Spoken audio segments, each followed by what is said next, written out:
Shalom saudara, apa kabar? Saya percaya kita semua diberkati, amin. Dimanapun saudara berada, saya selalu berdoa dimanapun saudara berada, apapun keadaan saudara, senantiasa selalu dalam perlindungan Tuhan. Biarlah usaha kita, pekerjaan kita, karir kita, bisnis kita, campur tangan Tuhan. Saudara percaya, pasti diberkati. Amin. Kita siap menikmati firman Tuhan. Dengan kepala kita berdoa. Kembali kesempatan kau berikan buat setiap kami. Untuk kami mau mendalami, untuk kami mau belajar, untuk kami boleh diajar. Tuhan, tuntun setiap langkah kami melalui firman-Mu, taruhkan perkataan-Mu di atas mulut bibir hamba-Mu, sehingga sungguh hari ini Tuhan kami semuanya yang mendengar percaya, semuanya diberkati. Kami silakan semua ke dalam tangan-Mu, dalam nama Yesus kami siap pada kita. Semua yang siap diberkati sama-sama katakan, amin. Buka bersama dengan saya firman Tuhan dari 1 Tesalonika 4 ayat 11 sampai dengan 12. Ya. 1 Tesalonika 4 ayat 11 sampai dengan 12. Saya tunggu sampai saudara menemukannya. 1 Tesalonika 4 11 sampai dengan 12. Sudah sampai di sana semuanya, amin? Saya bacakan buat saudara.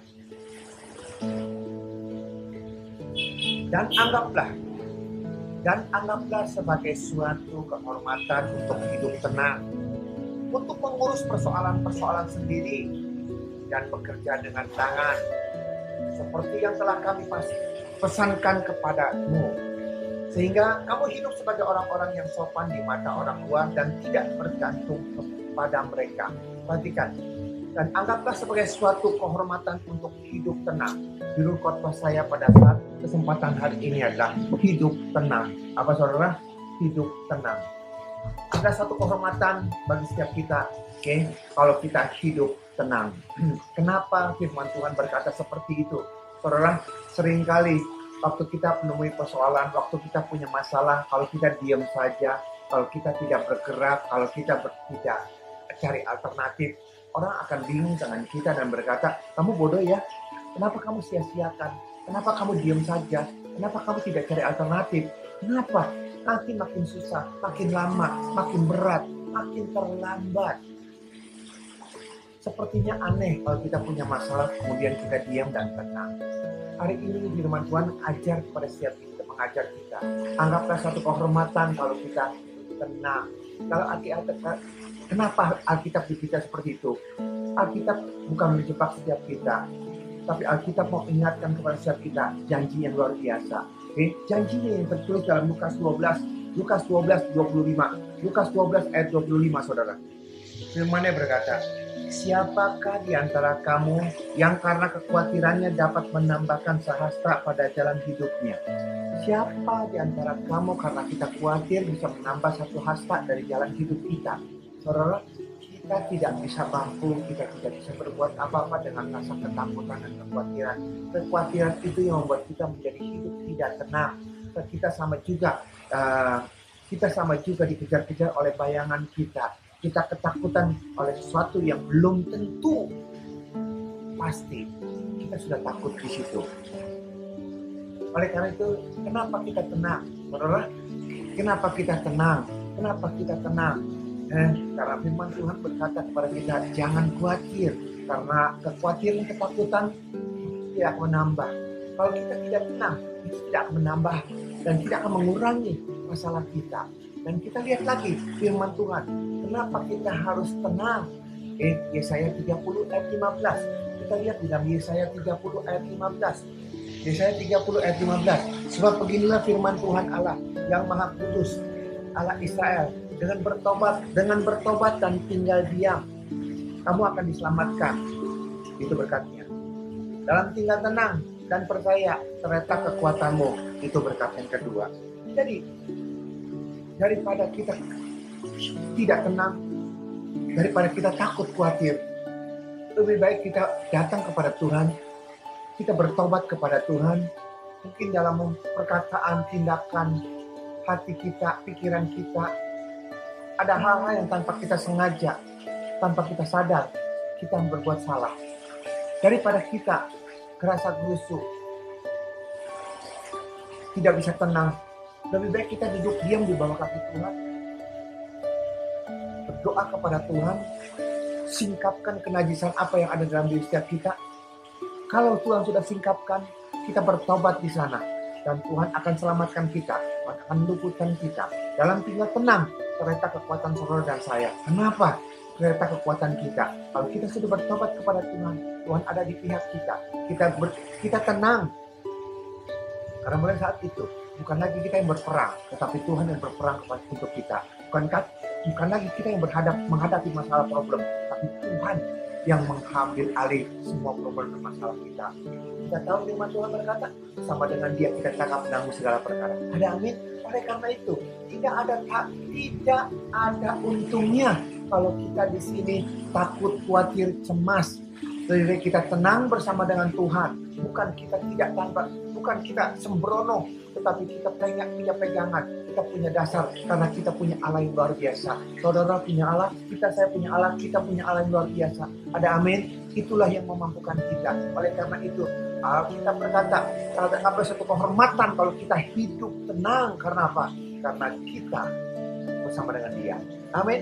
Kita lihat contohnya saudara. 1-30 ayat 3 sampai dengan 6.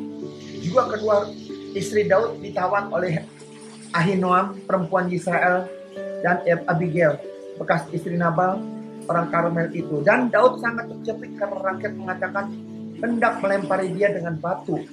Seluruh rakyat itu telah pedih hati masing-masing karena anaknya laki-laki dan perempuan. Tetapi Daud menguatkan kepercayaannya kepada Tuhan Allahnya. Lalu Daud memberikan perintah kepada Abiatar dan saudara, cukup sampai 6 saja Tuhan. Tetapi Daud menguatkan kepercayaan kepada Tuhan Allahnya. Ini yang luar biasa saudara. Saat Daud dan rombongannya tiba di Siklag, dan dalam apa yang mereka hadapi, mereka lihat di sana, karena Siklag terbakar, semua yang ada di sana dirampok habis semuanya. Ini istrinya si Daud, gundiknya, budaknya, anaknya, kambingnya, domba, dan bukan itu saja. Semua rakyat punya kekayaan, semuanya juga dirampok habis. Dalam keadaan seperti itu terjepit, Daud mau dirajam, mau ditimpuk oleh batu. Apa yang dilakukan oleh Daud? Dia juga sedih, dia juga takut, dia juga sedih. Dia punya harta juga habis. Tapi dia menguatkan kepercayaan kepada Allah. Inilah yang saya katakan. Percuma kita saling menyalahkan, percuma kita mencari kambing hitam, percuma kita membenarkan diri kita sendiri, percuma kita membela diri kita sendiri.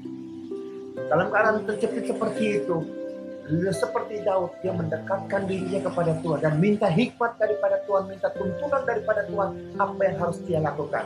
Dan inilah jalan keluar yang luar biasa. Oleh karena itu saudara, oleh hari ini, kalau saudara mengalami problem dan masalah, kita keadaan ekonomi, kita karena sakit penyakit, kita karena akibat dari negara-negara lain, ekonomi seperti apa, bensin seperti apa, minyak seperti apa, dan semua bahan material seperti apa. Saudara, daripada saudara takut dan bingung, khawatir dan tidak tenang karena pikiran-pikiran seperti itu, arahkan hati dan pikiranmu kepada Dia, sumber kekuatan kita.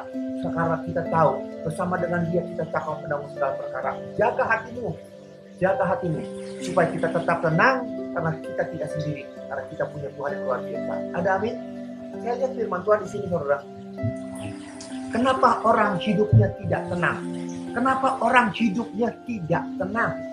Saudara, kita lihat firman Tuhan. Firman-Nya berbicara dalam ayat yang ke-11. Kita kembali kepada 1 Tesalonika 4 ayat 11.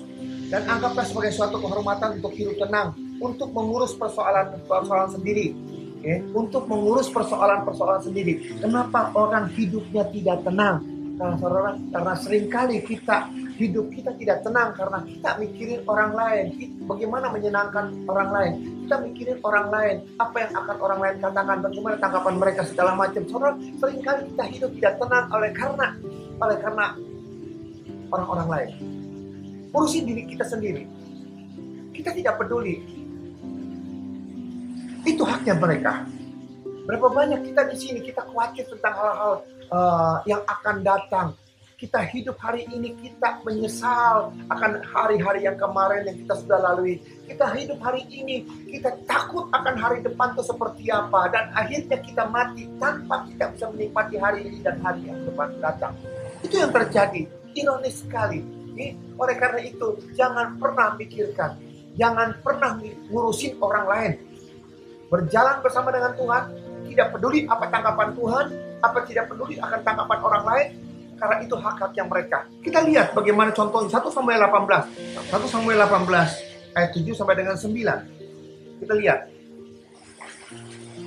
Dan perempuan yang menari-nari itu menyanyi berbalas-balasan katanya. Ini Saul dengan Daud. Saul mengalahkan beribu-ribu musuh, tapi Daud berlaksa-laksa. Lalu bangkitlah amarah Saul dengan sangat, dan perkataan itu menyebalkan hatinya. Sebab pikirnya, kepada Daud ia diperhitungkan mereka berlaksa-laksa, tetapi kepadaku diperhitungkan beribu-ribu. Akhir-akhirnya jabatan raja itu pun jatuh kepadanya. Sejak hari itu, maka Saul selalu mendengki Daud. Saudara, itu yang terjadi. Itu yang terjadi. Kita tidak bisa melarang, kita tidak bisa memerintahkan, kita tidak bisa maunya kita. Itu haknya Saul. Daud protes, mau protes sama siapa? Daud tidak memerintahkan, tidak menyuruh itu perempuan-perempuan bernyanyi seperti itu. Saul beribu-ribu, Daud berlaksa-laksa mengalahkan musuh. Daud tidak nyuruh mereka berkata seperti itu. Itu haknya mereka untuk nyanyi apapun yang mereka mau nyanyi. Itu haknya mereka. Dan Saul begitu mendengar perkataan itu, nyanyian itu, dia marah, dia dengki. Daud pun tidak melarang. Daud pun tidak punya hak untuk berkata, Saul, jangan marah dong. Jangan benci dong. Jangan seperti itu. Kita tidak bisa melarang. Itu haknya Saul. Itu haknya perempuan-perempuan. Itu haknya mereka. Karena hidup kita arahkan ke depan. Melihat bagaimana Tuhan bekerja buat kita. Kita tidak peduli. Saudara boleh orang baik. Saudara boleh orang jahat. Ingat, orang baik. Tidak semua yang dekat dengan saudara itu baik sama saudara.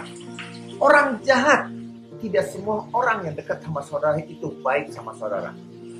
Ada juga yang jahat sama saudara. Jahat ketemu jahat. Baik belum tentu ketemu dengan yang baik. Bisa ketemu dengan yang jahat. Itu haknya mereka. Itu haknya mereka. Kita baik, mereka tidak baik sama kita. Itu haknya mereka. Kita jahat, mereka balas dengan jahat kepada kita. Atau mereka tidak membalas. Itu haknya mereka. Kita tidak perlu mikirin mereka. Itu capek-capekin pikiran kita. Pak, ada yang berkata begini, Pak, bagaimana saya bisa tenang, Pak? Bagaimana saya nggak bisa mikirin? Orang itu jelas-jelas memfitnah saya, Pak. Orang itu jangan jelas-jelas memfitnah perusahaan saya, Pak. Kalau kita diam saja, Pak, itu akan berdampak negatif. Dan bagaimana kita bisa tenang hidup kita, Pak? Kalau ada orang yang memberikan kabar yang tidak baik dan negatif kepada perusahaan kita. Bapak tidak tahu sih. Bapak tidak punya perusahaan sih. Bapak tidak pernah mengalami sih. Saudara, maaf. Saya pernah ada di situ. Saya pernah ada di situ. Terus mau apa? Ribut? Hajak ribut, hajak berantem? Atau bales? Gosip ketemu dengan gosip? Makin digosok, makin sip? Akhirnya makin melebar, meluas. Ya habis gimana, Pak? Kalau perusahaan kita difitnah, kalau kita dituduh, kalau kita dikatakan hal-hal yang tidak pernah kita buat, itu kan berdampak pada perusahaan. Saudara, maaf, Roma, firman Tuhan tertulis dalam Roma. Tidak ada satu pemerintahan pun yang tidak datang daripada Allah. Semua pemerintahan daripada Allah. Orang boleh berbuat jahat, itu haknya mereka. Orang boleh memfitnah kita, itu haknya mereka. Tapi ingat satu hal, berkat kita bukan dari orang itu. Berkat kita bukan karena perkataannya jelek, perkataannya negatif, perkataan yang memfitnah. Berkat kita bukan karena orang itu, tetapi berkat kita datang daripada Allah. Katakan amin.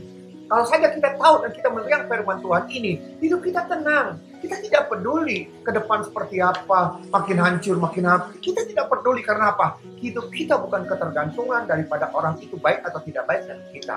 Orang itu berbuat baik atau tidak berbuat baik. Orang itu gosip atau tidak gosip. Kita tidak peduli orang itu. Karena rezeki kita, berkat kita bukan dari mereka. Tapi berkat kita sudah Tuhan siapkan buat saudara dan saya. Katakan amin. Yeah. Dengan hal seperti ini, dengan kita tahu hal seperti ini, hidup kita jadi tenang. Kita melangkah, berfokus kepada Tuhan, bercermin kepada Tuhan, itu cukup. Kalau kita tidak melangkah, miring ke kiri, kita tidak miring ke kanan, Tuhan akan berkati roti makanan kita. Dan itulah tidak akan diizinkan untuk mendekat kemah, mendekat saja tidak. Apalagi ada di sana. Kenapa? Karena Tuhan menyertai kita. Amin. Kenapa kita hidup tidak tenang? Karena kita suka mikirin orang lain. Apa kata orang itu haknya mereka. Oleh karena itu, pikirin diri kita sendiri bersama dengan Tuhan. Ada amin? Yang kedua, kenapa hidup kita tidak tenang? Kenapa hidup kita tidak tenang? Ayat 11. Untuk mengurus persoalan-persoalan sendiri dan bekerja dengan tangan. Bekerja dengan tangan. Artinya apa? Kita hidup tidak tenang karena apa? Karena kita kerja di luar tangan. Artinya overload. Tangan kita tuh cuma dua. Kerjakan dengan tangan. Tapi kitanya sendiri, kita punya tangan cuma dua, tapi kita pegang pekerjaannya tuh lebih banyak daripada kapasitas kemampuan kita. Akhirnya kita tidak tenang. Bagaimana kalau gagal? Bagaimana kalau jelek? Bagaimana kalau tidak tepat waktu? Bagaimana kalau tidak dibayar? Bagaimana kalau bagaimana? Itu yang terjadi dan itu yang membuat kita tidak tenang. Kenapa kita hidup tidak tenang? Karena kita serakah. Kita mau banyak, tapi kita lupa kita punya kapasitas. Kita punya kemampuan. Ingat satu hal, saudara? Musa diperingati, Musa dinasehati sama siapa? Yitro. Kita lihat bagaimana si Yitro. Kita lihat dalam Keluaran 18, 13, 14. Keesokan harinya duduklah Musa mengadili di antara bangsa itu. Dua bangsa itu berdiri di depan Musa dari pagi sampai petang. Konseling dari pagi sampai dengan petang. Ketika mertua Musa melihat yang dilakukan kepada bangsa itu, berkatalah ia, apakah ini yang kau lakukan kepada bangsa ini? Mengapa engkau seorang diri saja yang duduk, sedang seluruh bangsa itu berdiri di depanmu dari pagi sampai petang? Musa berkata, Yitro berkata seperti ini nggak benar. Kamu memang diurapi, roh Allah nggak menyertai kamu. Tapi kalau kamu terus konselingin mereka setiap hari, dari pagi sampai dengan petang sendiri, kita punya kapasitas, kita punya kemampuan, kita punya batas, gitu loh. Dan akhirnya mereka itu kelamaan nunggu, kita pun capek, kita pun lelah, dan hasilnya tidak maksimal. Terus apa yang dilakukan? Yitro menasihatkan, ayat 21. Di samping itu kau carilah dari seluruh bangsa itu orang-orang yang cakap dan takut akan Allah, yang seorang yang dapat dipercaya dan yang benci kepada kejahatan, benci kepada pengajaran suap. Tempatkanlah mereka di antara bangsa itu menjadi pemimpin 1000 orang, pemimpin 100 orang, pemimpin 50 orang, dan pemimpin 10 orang. Ini yang luar biasa, pendelegasian. Pilih orang-orang yang diurapi, yang takut akan Tuhan, tidak bisa disuap. Pemimpin dari 1000 orang, pemimpin dari 100 orang, pemimpin dari 50 orang, pemimpin dari 10 orang. Karena dipilih seperti itu. Akhirnya dia ringan, rakyat dapat diselesaikan, dia tahu kapasitasnya. Dia bagi kapasitas seperti itu kepada mereka, mempercayakan mereka, dan pekerjaannya ringan, nama Tuhan dimuliakan. Amin. Ini luar biasa. Oleh karena itu, firman Tuhan dengan indah mengajar kepada setiap kita, hendaklah kita hidup tenang. Jangan mikirin apa kata orang. Tidak perlu mikirin ke depannya seperti apa.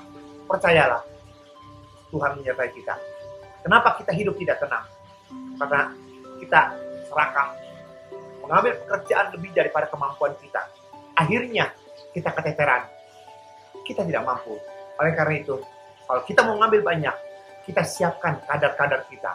Siap pendelegasian untuk mereka yang 1000, pemimpin 1000, pemimpin 100, pemimpin 50, pemimpin 25, pemimpin 10. Kita bagi sedemikian rupa sehingga kita punya waktu untuk mengontrol mereka dan semua dapat terpulangi. Tapi kalau kita tidak bisa mengatur, kita terjebak dengan kesulitan. Kita terjebak dengan penjara kita sendiri. Oleh karena itu, siapapun kita di tempat ini, saudara, dari tempat ini saya berdoa kepada saudara. Saya percaya Tuhan menyertai kita. Biarlah Tuhan menyertai yang berkati. Saudara, apapun kedepannya, ekonomi, akibat perang, COVID, segala macam, apapun yang ke depan, bukan kita tidak mau berpikir, tapi biarlah kita hidup tenang. Toh kita tidak bisa berbuat apa-apa. Lakukan yang terbaik. Jaga kesehatan, protokol, jaga makan, tidur cukup, jangan terlalu banyak berpikir, hidup tenang bersama dengan Dia, kita akan sehat, diberkati. Amin. Dengan kepada kita berdoa. Terima kasih Bapak, Kau mengajarkan pada setiap kami untuk kami hidup tenang senantiasa bersama dengan Engkau. Kami tenang bukan karena kami hebat, kami tenang karena kami punya Allah yang luar biasa. Terima kasih Bapak. Seringkali memang kami Tuhan tidak bisa tenang. Karena apa? Karena memikirkan ke depannya seperti apa, hari esok seperti apa, tahun depan seperti apa, bulan depan seperti apa, besok seperti apa, minggu, terlalu banyak yang kami pikirkan Tuhan. Sehingga hidup kami tidak tenang. Oleh karena itu kami belajar percaya. Hari depan kami ada di tangan-Mu. Berkat kami ada di tangan-Mu. Apapun kami serahkan ke dalam tangan-Mu. Ampuni kami Bapak. Seringkali kami tidak tenang. Karena apa? Karena kami serakah. Mengambil pekerjaan lebih daripada kapasitas kemampuan kami. Hikmat-Mu menuntun kami untuk menyusun segala sesuatu. Sehingga semua tanggung jawab dapat kami selesaikan karena Tuhan beserta kami. Terima kasih. Berkati Tuhan.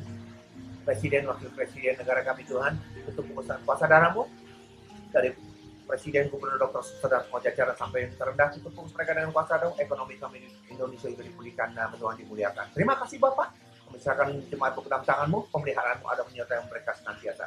Terima kasih, nama Yesus kami doa, haleluya, amin. Demikian saudara firman Tuhan, sampai jumpa dalam sesi yang akan datang, Tuhan Yesus berkati. Shalom.